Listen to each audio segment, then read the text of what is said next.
at that moment, I came to the realization that I was dead. I had died, and here I am now, waiting to see what's next, waiting for heaven or hell. The drugs in that experience transported me to limbo. I knew if there was a choice for me, whether it was heaven or hell, I was going to hell. I lived for myself. I was selfish. I didn't know God, and I just knew that my destiny at that moment was hell. And I remember hearing in my ear my voice as a child in Sunday school singing Jesus Loves Me.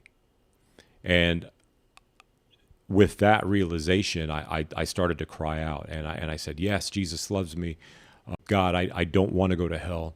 I want to be with you in heaven. And he asked me what my name was. I had to pull out my ID from my pocket to remember my name. I couldn't even remember my name. I said, oh, my name is John. And I said, what's your name? And he said his name is Peter. And I just, all of a sudden, I'm like, oh my God, this is Peter. So I felt like I arrived at the pearly gates, and he asked me if he could move my car, and so he moved my car into the driveway, invited me into his house. And this is really happening. This isn't a imagination here. I'm not hallucinating this.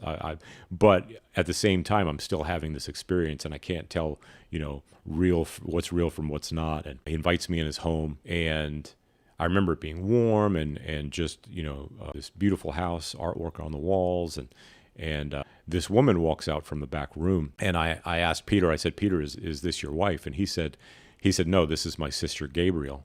And at that moment, I knew. I'm like, Gabriel, this is heaven. He asked me if I wanted to use the phone, and I was thinking in my mind, I can do that from here? He asked me if I wanted to call anybody, and I'm kind of going in and out of the experience here. And so I thought to call my dad, and I barely remembered his phone number. And as I'm waiting for my dad to get there to pick me up, I was having a conversation with Gabriel, and she was playing a card game.